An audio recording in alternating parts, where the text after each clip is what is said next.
Dictation will start abruptly after 5 seconds.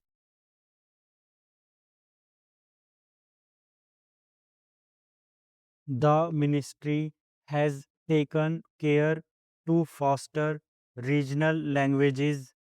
For that purpose, it has spent certain amounts, but with that meager amount, they cannot expect to develop all the regional languages which are recognized in our constitution. Then there are certain languages which are not recognized but which are rich. Some amount should be spent for their development also. The Sahitya Academy is a national academy of letters. It has to work for all the Indian languages. In addition, they have to do work in Tibetan and other foreign languages also, but the total allocation for that institution is round about rupees 20 lakhs only, and out of that 80% or something like that is spent on establishment.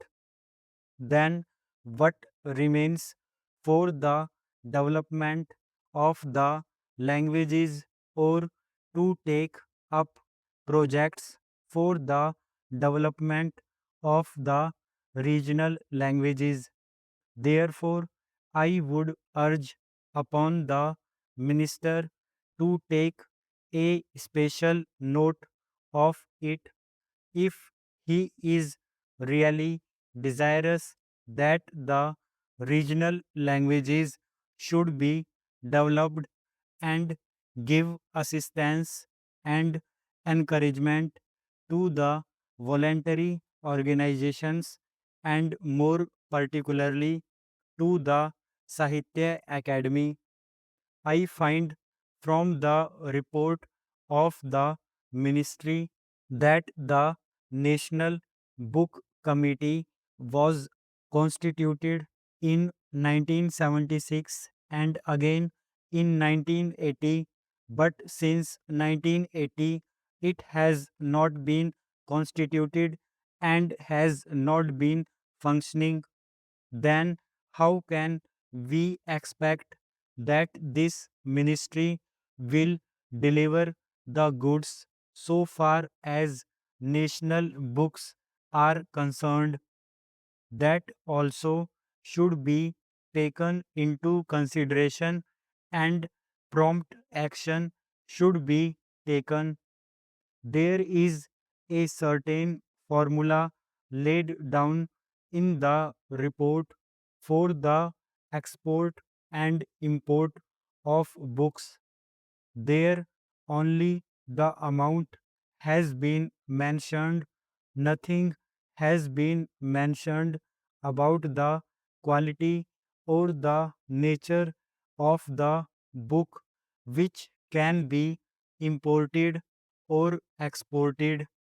There is no institution or committee to supervise it. It is left to the Commerce Ministry, and the Commerce Ministry does it in a commercial way, but everybody knows that books imported in a commercial way cannot serve the cause of education and enrich knowledge. There are manuscripts lying all over the country. There is a saying in respect of Greek that what has been published in a language is only one tenth of what exists. So far as Sanskrit and other regional languages are concerned, What has been published is only 1/20th of the manuscripts lying all over the country.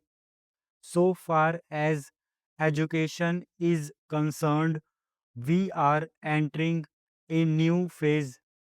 Our Prime Minister has declared the new education program, which has been accepted by the nation and is being implemented in various spheres. I would request the minister here to devise ways and means for the involvement of the teachers and students in the speedy implementation of this program. Let me say that on education depends not only our future but even our survival. I do not think we have realized this obvious truth, but sometimes even an obvious truth has to be repeated. If that is so, I would like to ask my dear and esteemed friend, the Education Minister, and his able colleague, whether they and we together have really succeeded in giving priority to education, educational programs, and allot them adequate funds. Of course, for education, the funds will always be inadequate, but in our country, I find over a period of many years since independence, the funds allotted to education are very meager. One argument advanced is, why do you want to spend more on education and create educated unemployed? I feel this is a contradiction in terms. If a person is educated, how can he be unemployed? It means we are not educating him properly. A truly educated man will always be employed. If nothing else, he will be self employed. But unfortunately, our education is such that even self employment has become almost an impossibility. Coming back to my main point, I would like education to be given the topmost priority by all concerned, by the community at large, by the union and state government, and by the leaders of public opinion. For many years, the education ministry is not represented at the cabinet level.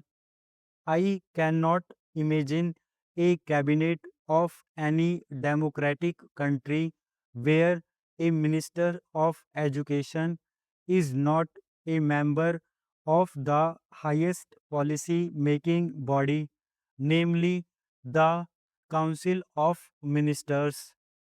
If you want to spend money in other spheres, but if you do not consult and involve the education ministers, who is really to give you the manpower, you cannot get the desired results. You may have all economic programs, you may have all other developmental projects, but if you do not have the educated men to manage the various projects, you are not going to have real progress or development in the country. Therefore, I feel that as long as the education minister is not a member of the cabinet and he is not a part of the council of ministers, I do not think any effort at discussing these points in this August House will be of much significance.